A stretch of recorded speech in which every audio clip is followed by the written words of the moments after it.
And that actually has been then formalized in the Venice Charter in 1964. You might remember, it's a document that is saying that reconstruction needs to be about the buildings. But heritage is more than that.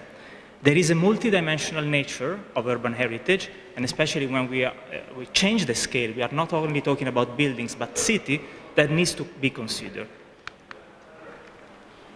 10 years ago, more than 10 years ago, 2011, UNESCO approved this recommendation, which is called Historic Urban Landscape, to try to expand the notion of conservation of heritage to another scale, to an urban scale. And there is a definition that I found quite interesting, that you can see it here. Historic urban landscape is an understanding of the city as an outcome of natural, cultural, but also socio-economic processes that construct it in the space, in time, and in the experience of citizens. So it is as much about buildings and spaces as about ritual, values, memories. We talk about identity of places before. I mean, those are very slippery concepts. It's not easy to identify what that means. But I'll make some examples. I mean, just forget the book. This is where I was putting this concept together with a colleague. But if you see the image there that I was taken yesterday when we were walking, it was interesting because the discussion there was like, where is heritage? We don't see it, no? It's all gone. So if you ask the question, is this heritage? And if we have in mind the old notion of heritage, where heritage is something recognized officially, in the official discourse, is listed, maybe the answer is no, there's no heritage. But if you ask the question, is this historic urban landscape? Maybe you can start, maybe yes, it is, because you don't see it, but the morphology, for instance, it's actually the historic one. It's nearby the mosque. Even the distance from one place to another one, the street is relatively walkable. So it's a distance that you can feel comes from the past. And the life of that neighborhood is something that actually comes from the past. So you would not protect with the same tools of conservation, but you would recognize as heritage in a certain way, or as historic urban landscape. So it's about recognizing the symbolic significance of places, the intangible heritage values, the interconnection between things, and the local knowledge. And there's a set of tools that are, well, according to the UNESCO recommendation, are essential to kind of work in this situation of lack of clarity, if you like, is still to knowledge and planning tools. We need to know where the history, what's the history of places is. Historic mapping, historic layering, all these sets of things. Regulatory system, how do we regulate this space? How do we finance? What's the economics of this space? So how people get their livelihood out of there, where they work, where they live. And finally, how to engage people, civic engagement tools. This is essential, because without that aspect of civic engagement, we won't get that far in the process of recognizing what heritage is. There has been more recently, 2018, a report, a joint report from the World Bank and the UNESCO on putting forward some key principles of reconstruction of landmarks for places of significance, the need of involving community to put forward visions for the future, so the visioning aspect, and so on. And the kind of flagship project for doing, for this report was the Revive the Spirit of Mosul in Iraq after the war. And most of the new approach to reconstruction of the city and the city, especially the area of Mosul that was badly damaged by the bombs, was on heritage reconstruction of some key buildings, landmarks, but also how to bring it back, the cultural life of the city and the education. So you see, these are intangible aspects that needs to be considered. The second dilemma is governance for resilience. How do we make sure that we put forward a system of governance, meaning how do all actors play together, the government, the civil society, the local, the private sector, local communities, for building up something that is going to be resilient in the future. And here, there are two concepts that are essential. One is about, for sort of thinking about the resilient city that we want. One is about being collaborative, so how we generate transformative processes that are bringing together people that are working in the same sectors, across sectors, municipal, regional, national, and so on, but also within the same sector, because we tend to respond to problems of reconstruction only from a specific point of view. It can be an engineering problem, it can be a mobility problem, it can be a sort of water system, water management issues. So that requires more holistic visions. And then culturally sensitive. How do we incorporate local knowledge into the process? So how do we ensure context-sensitive responses with people? A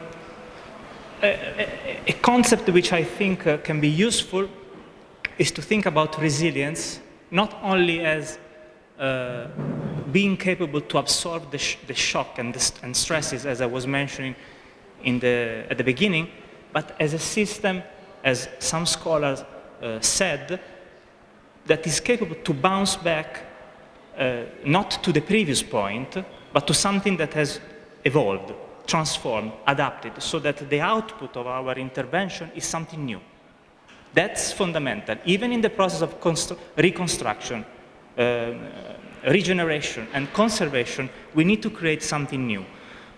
And we need to ensure that people they learn from this process. So there is a process of social learning, and if you don't engage people in the process, hardly this social learning will be spread, because the decision will remain behind closed doors, and people can be more prepared to that. Other dimension of this evolutionary resilience concept is that the system needs to be robust. Of course, if we think in terms of technical solutions for buildings, it needs to be the construction system needs to be changed, so that's something quite structural. Being flexible and adaptable to situation, but also be more transformative and moving towards another direction. Final point, and then I'll move to case studies, is about that there is an imperative of the future. So we need to think about future, as I said before, for future generation, for the future of cities. And here there are two positions that I want to bring to the discussion. One is from, again, United Nations, international organization. There's a lot of emphasis, especially after COVID, after the pandemic, on the fact that we need to implement tools in the daily practice, in management, in administration, that are different from the past. And they are, it's actually within the kind of discussion about the future. There's the UN Future Labs. There's a lot of discussion. How do we understand practices that are unsustainable today, and how we identify the shortcomings?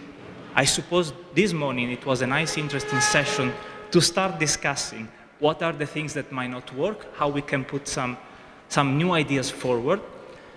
But meantime, and this is something that is important in this process of foresight, of envisioning the future, how we identify the so-called fragments of future.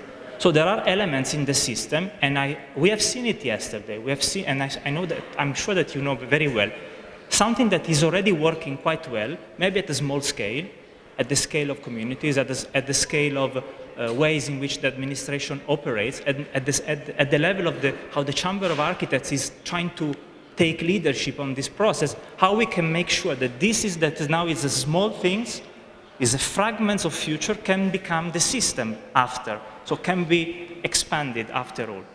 So this would allow to envision a transition towards a long-term kind of time frame.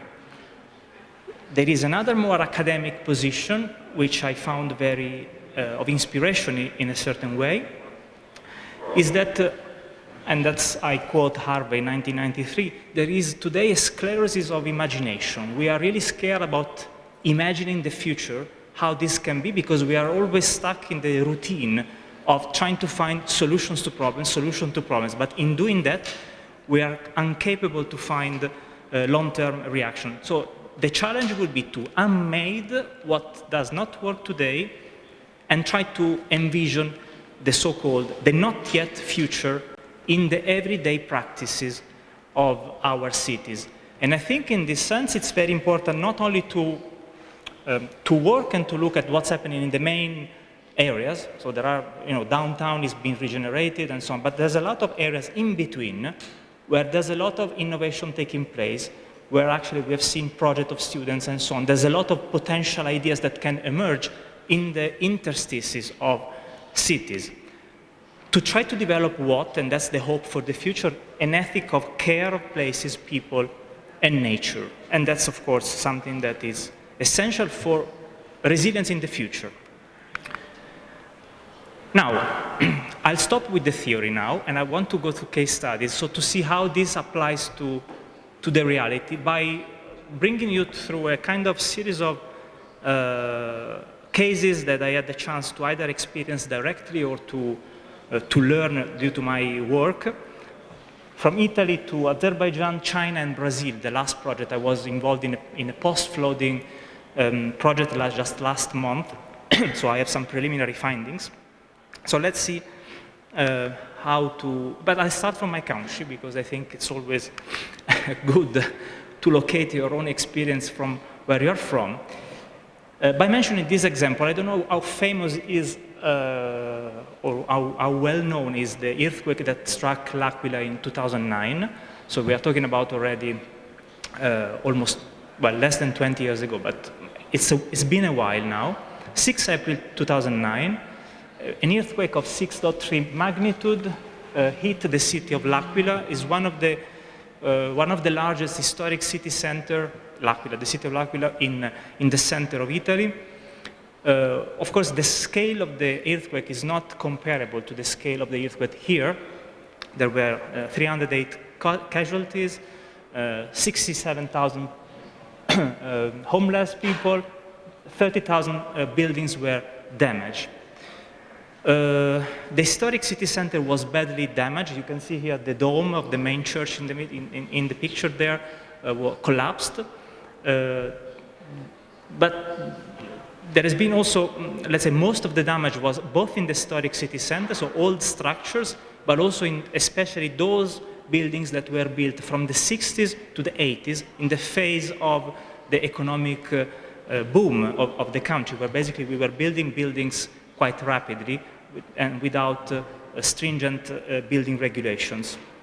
This was a case that actually hit quite a lot the public opinion because it was a student dormitory who collapsed, and there were like 7 or 8 students who died, and it was there was then a court case in the tribunal and so on. One of the problems that was clearly evidenced was that although the country was used to earthquakes in the past, I mean, since the early 19th century, most of this area that was hit was put into the category of moderate seismicity. Let's say that means that there was not such a high probability of earthquake in that part. And that means that there was not adaptation of the building regulation, building codes, and that had to reduce the cost of construction. So that was kind of tolerated, the situation. In 1975, there was a law that classified the country in terms of seismic risk, and 25% of the territory was classified as risky. You can see in the map there. After the big earthquake in the 1980s in the south of Italy, they revised the mapping and they expanded to 43%, meaning that, under the pressure of public opinion and the dramatic events of that big earthquake, there was a revision of the tools, in a way. The city went through a phase of reconstruction, and now we can see the result of that after 15, 16 years, whatever. This is how it was before. This is now how it is. It has been reconstructed. Finally, most of the historic core was restored. But there has been criticism and even recently about the fact that only 2 schools have been reopened in the city center. And you know, if you don't have schools, it's not a great incentive for families to go back to live in the historic city center because, I mean, they are used now to stay in the outskirts, to the kids, they go to the schools, those that have been opened temporarily for accommodating the displaced people, and so on. What happened actually? Just the day after the earthquake, the then Prime Minister went to L'Aquila, and under the pressure of the public opinion, he promised that he would have built the so-called new towns. It was Berlusconi actually doing that, and it was a very top-down project. He promised houses to people. People, of course, in that moment, they were really, how to say, under the pressure of what has happened, the dramatic events, and of course, they wanted an immediate response to the problem, so they were happy about that. And those new towns, I'm talking about 185 buildings, 19 sites, a capacity of 15,000 people. So for an earthquake that is affecting 67,000 people is quite a lot. They could get rapidly a house. The location of all these new towns, you can see it in the red dots all around, while the city of L'Aquila is in the middle, an average distance of 12 kilometers in the mountains. What that means, that has, first of all, privileged channeling funding to build up new towns and not to privilege the restoring of the city center and the area around it that actually would have, well, it's of course, it's a lengthy process to reconstruct, to do urban conservation. But the result was that people were happy in the first place, and then they started to become unhappy after a while, because they lost the sense of community. They could not live anymore. They were feeling isolated. They were living far from the center. And then only now, years after, that we have seen a return of people coming to the city center. As I said, it's still, the problem is that there is still lacking of services, schools. What that means, that the risk of the historic city center is to become an area for tourism.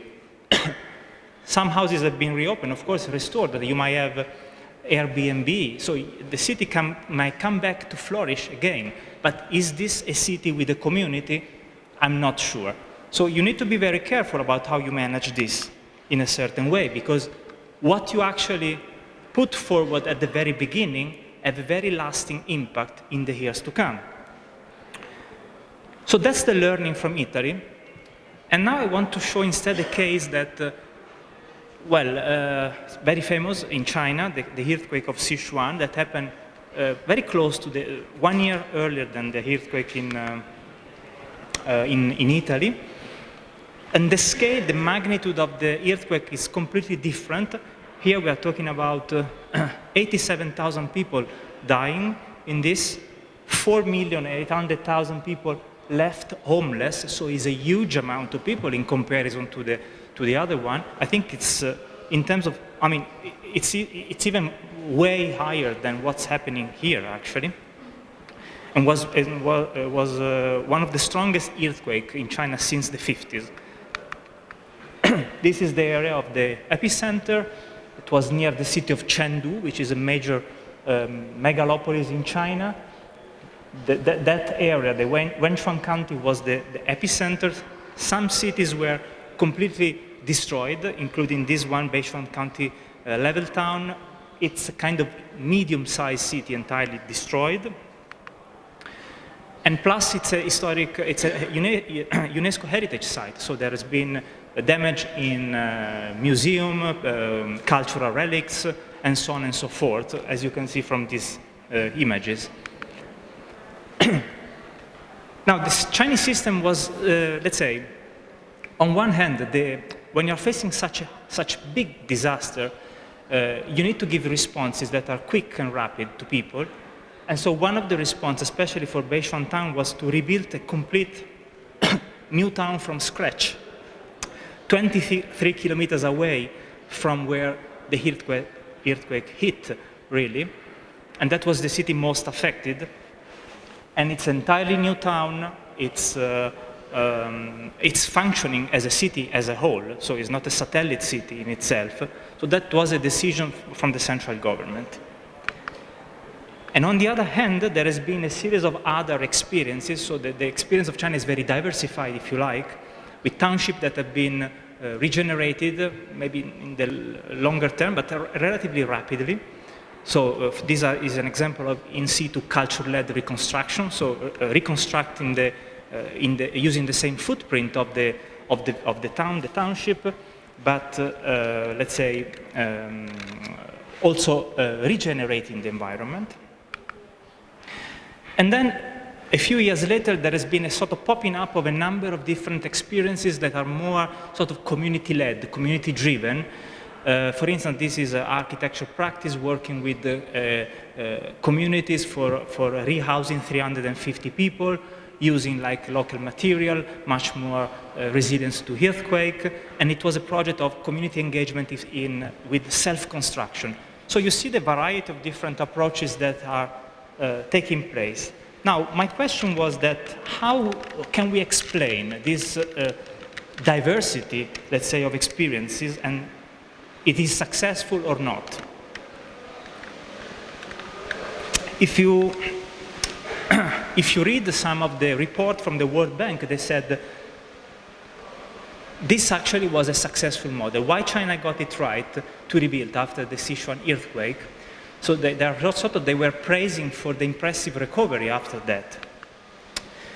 And how to explain that? It has to do a lot with the way in which the government set up the governance structure to allow the transformation to be effective in the short term, but also forward-looking in the long run. So this is a typical process that is, I always found quite fascinating in the Chinese system, and I have there's colleagues there from China, so they can confirm what I'm saying, about retaining strong level of state control, but also allowing a lot of flexibility at the local level. So the system was, for instance, to kind of support the first help and so on through the so-called paired assistance government. So each city were given a twin city that could help with the support, let's say, of the recovery. And that helped the process to be less centralized, but to go through actually different forms of partnership with cities. And then from the local government level to the households to set up these new neighborhood governing bodies with the residents elected to make sure that projects were in line with residents' expectation. So while the state would retain the strong control over the process, there has been also a possibility actually for people to be part of this process since the very beginning. So this shift, let's say, in the governance has helped quite a lot the system to be, on one hand, to reconstruct rapidly where it needed, but on the other hand also to allow this smaller scale innovation. The fragments of future that I was mentioning in the first part, community-led reconstruction, reinvention of the past, small-scale activities. And this is, I think, is a good, interesting model, because on one hand you need to kind of face the big problems, but you need to allow the system to make sure that those energies from the bottom can flourish. In 2019, I was given the task from UNESCO to visit Sichuan to make a monitoring mission for an area in the south of Sichuan where there has been a process of rural regeneration. It's not the same area of the earthquake, but there has been, of course, in the region, a lot of institutional learning. Let's say things that were working in that area were then applied overall across the province. And I was having the privilege to interview local officials at the whole level in this city in south of Chengdu. And I wrote this report for UNESCO about culture for development. And there has been so much of these small-scale initiatives that are really addressing the needs of communities in a quite an interesting way. For instance, this is a case of the reconstruction of an opera house. Not reconstruction after the earthquake, but after the damage of the Cultural Revolution, that it was done through the involvement of elderly people, because there was no archival memory of that, so it was a process of participatory process that was set up to reconstruct the opera house. And this is some of the examples. Now, I've mentioned two different cases, Now let's move to Azerbaijan. It's a complete, it's another context, of course. It's much more culturally probably close to Turkey, if you like. I was invited last October to attend a conference in Shusha city in the area of Nagorno-Karabakh, where, as you might know very well, there has been for 3 decades invasion of Armenians, and therefore there was then a war started, I guess, 2021 or something. In a couple of years, the entire region was liberated, but with lots of issues in terms of course, the displacement of Armenians flowing towards Armenia, and Azeri people actually reclaiming all the territory that was liberated. And the city of Shusha was very interesting because it was an old Islamic city that was completely destroyed back in the 90s, almost semi-abandoned in a certain way, and left like a ghost town for almost 3 decades. So what happened is that, the current director of the reconstruction is a former alumni of Westminster University, so we have close connection, and we have discussed quite a lot. And it's a big challenge, of course, to reconstruct something that has lost people for 3 decades. No? If you ask the question, what if we have to plan for the future of an area where there's no people in there, I mean, this is something that is almost unprecedented, but is somehow pushing us to think, to say, an extreme case, if we left an area abandoned after an earthquake or an event or a war for so long, what can we do? First, there's a conflictive history, also memory, very conflictive in a certain scale, in a certain way. There has been large-scale destruction and abandonment. This was pictures of the past. Large displacement of population. There's no private sector that is willing to invest in the area because, of course, at the moment it's certainly not profitable. And you need also to reconstruct an entire public sector, not to make the city working again. We have visited the area. We have, of course, discussed about how to deal with the reconstruction. And one of the things that the government did was to allocate this big project of reconstruction, I mean, the entire master plan of the city to one company, Chapman & Taylor from the UK, a new city for 25,000 people. And these are some of the images that are from the company. This is not yet realized, it's under construction. These are the actual pictures of the site. In some cases, some of the old buildings, they are now under reconstruction and restoration. I mean, also quite, try to kind of respect the authenticity of the place. But mostly, and this is the situation today, and you can see this was the old axis actually crossing the city. So the question is that, for whom is the city that plan has been put forward? And, sorry, let me go back to these images, because I'm not sure if yeah. So, this is the project that has been put forward. The project, that was the outcome of the discussion, largely ignored the historic specificity of places, as I was saying before.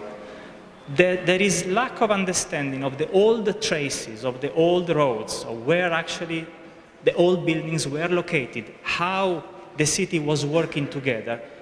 At best, what they could do was to put forward the restoration of some key landmark buildings, but no connection among them. The rest is a new master plan, and this is the result.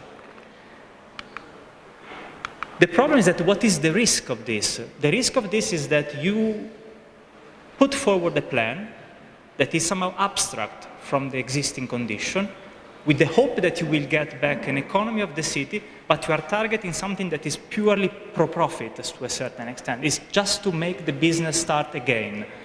And this can be problematic because how you can then embed this plan into the life of a community, into the life of the city.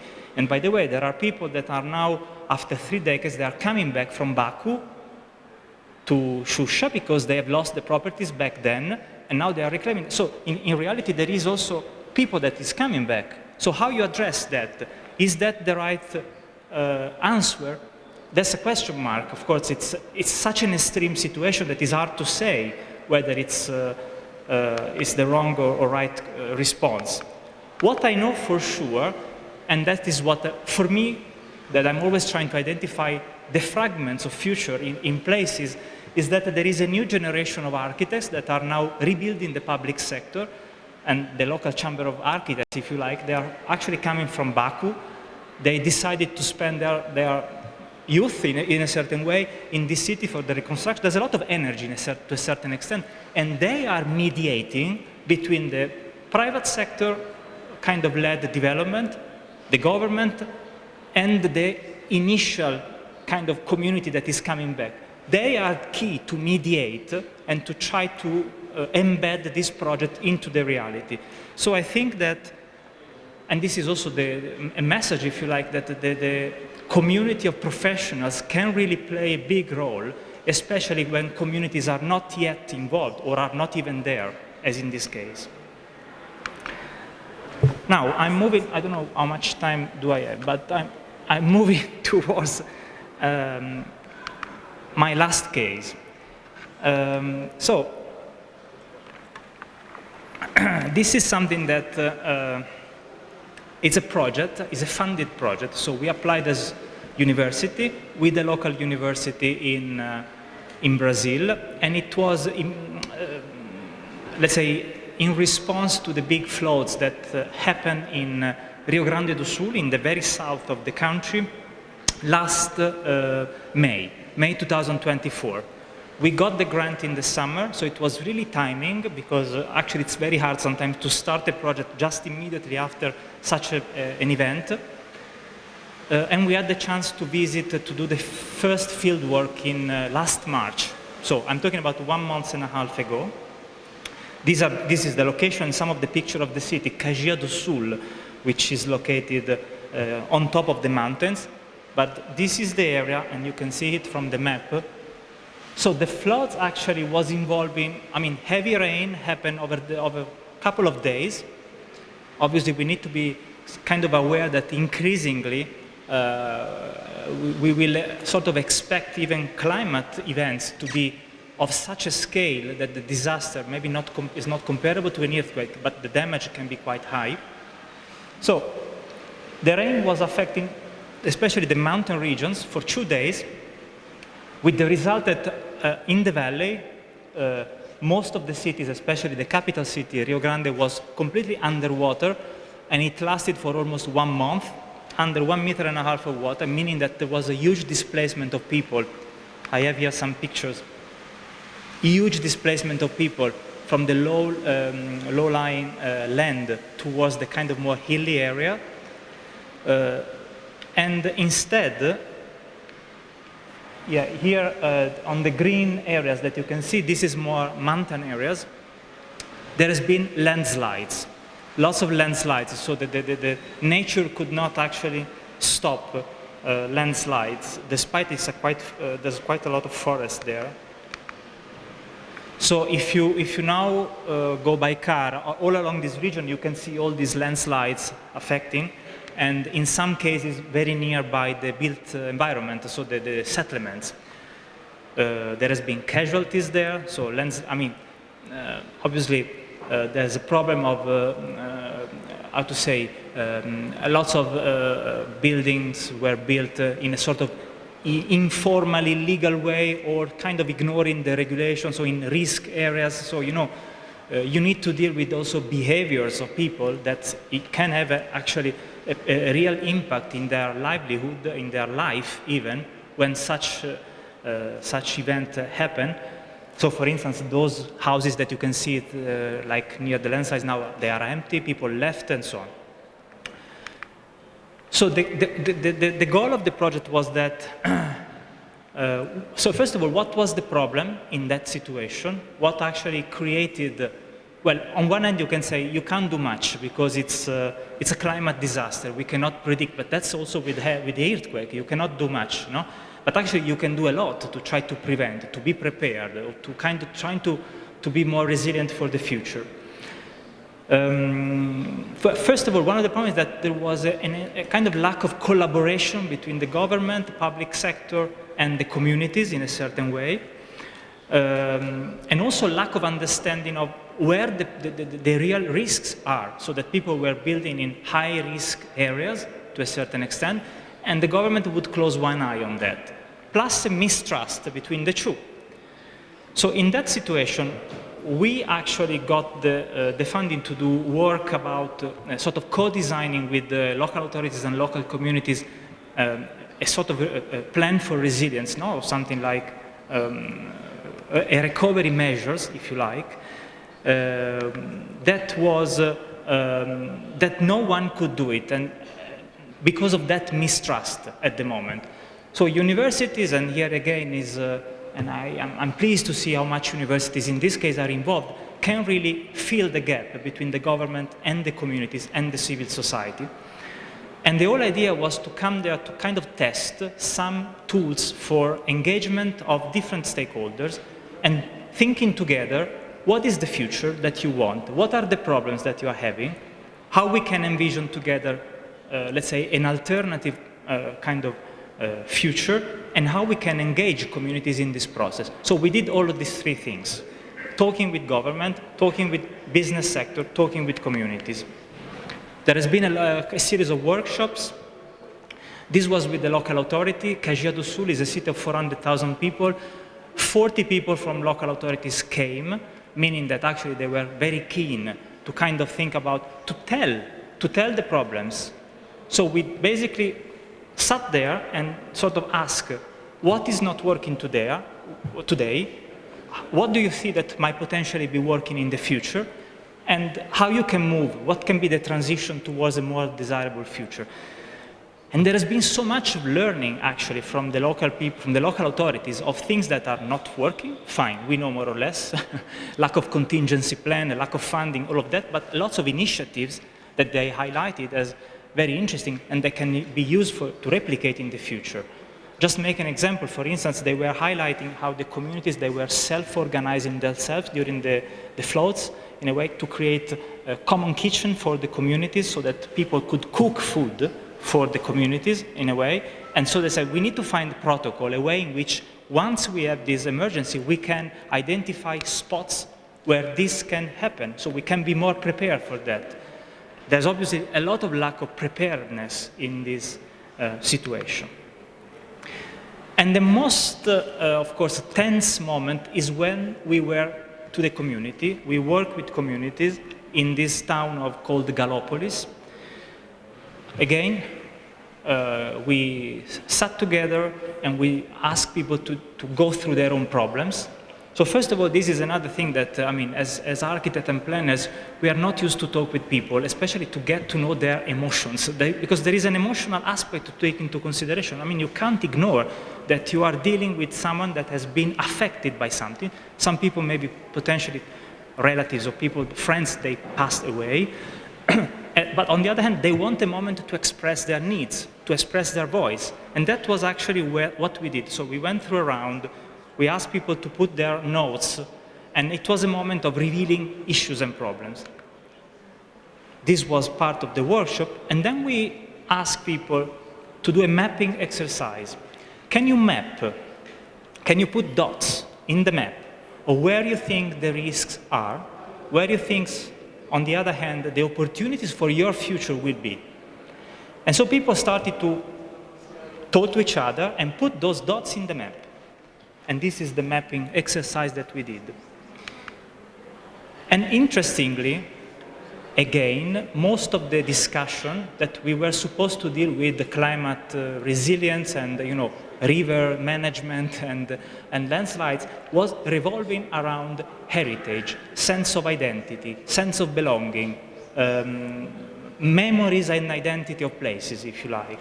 And so they identified areas that for them were both areas that were problematic, but also areas that could be potentially useful for the future. This is a map of vulnerability and strengths. This is a result of that. So we map the official area of risk. This is the official area of risk according to the municipality. Then, of course, we mapped the river because the river has flooded. I mean, there has been actually, they artificialized the banks, so there has been man-made problems also in managing these natural resources. And those are the dots that the community identified as areas for the future. And around those dots, we start to discuss, to enter into a discussion of what should be done to put those, to make it sure that it's going to be safer for the future. And for instance, this area, but also, what kind of measures in terms of climate adaptation can be put forward to make them function for the community. For instance, this can be an area, the football camp. This is not an heritage, how to say, per se area, no? It's just something that plays a role in the memory of people, because when they were kids, everyone was sort of playing in that area. But that is an area that the community identified as heritage for them, or as an important area. So that becomes a spot for the future project. And similarly, this was done in the historic town of Villa Operaia, which is where people gather together. There is the church, there is the the housing of the workers, and so on. And again, this can play a role for gathering of people when there are disasters and so on. So now we are in the phase to discuss how we can move from the mapping, the engagement of the community, to the design. But before the design, there are steps that can be done to make sure that people have a say in the process. And this is precisely what we tasted in this case of Brazil. So I'm going to reach the conclusion by trying to summarize some learning from all these cases, and hopefully this can be useful, I hope, for the discussion that you will be having in the next, to this afternoon, tomorrow, but also in the next months about recovery. So the three questions that I was asking to start with was, what roles culture play in reconstruction, and what about heritage and people? That was the first question. Now, the learning from L'Aquila, from Italy, is telling us that really you cannot separate heritage areas from people, and the intangible life of the community is as important as the tangible somehow, if you want to ensure sustainability. That's the first learning, I would say. On the other hand, from L'Aquila, we got to know that you cannot respond with populist kind of immediate reaction, because the public opinion is asking for that, and you are searching for consensus in a certain way, because this might lead to long-term failures. The learning from Shusha instead, from Azerbaijan, is that, well, if you don't have a community at all, and you are trying to reconstruct, and this is the risk, as I said, that it might happen in some areas if they are gradually being emptied, even here, by the way,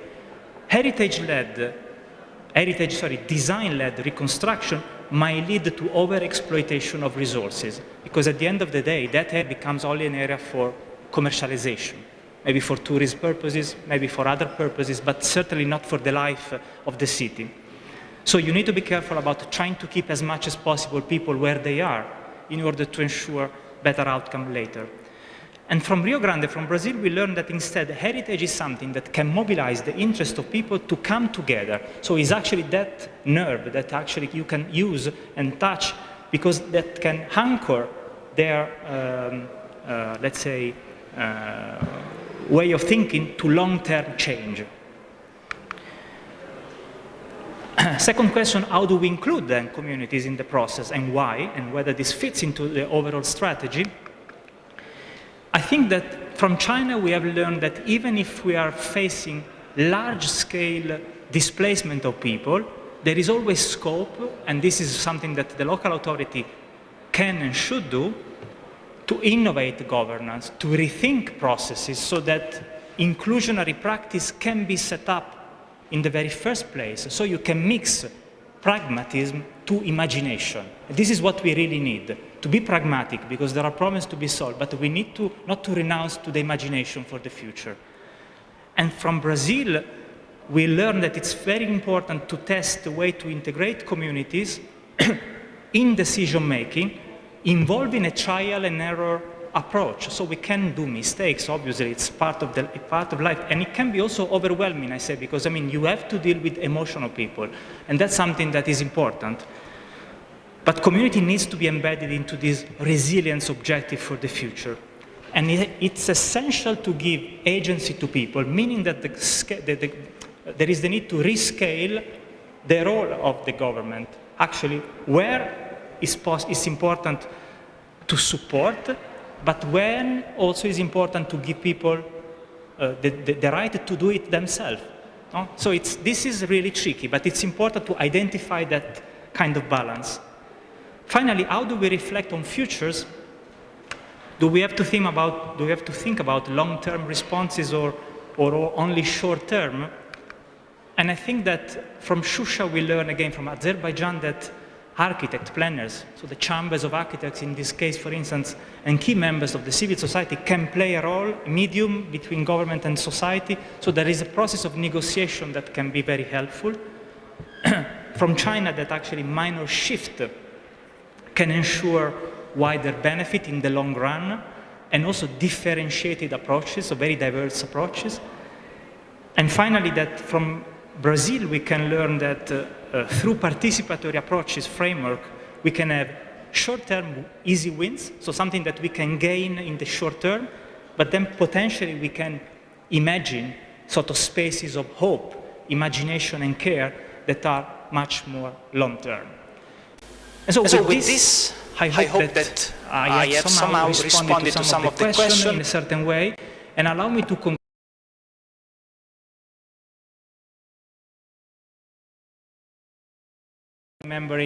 You remember my grandfather hosting people from the earthquake in Italy, in Ancona, in 1972, and therefore we might tend to think about, okay, resilience is how people can react to kind of cope with this situation. And I think the response is, it's only partially true, because resilience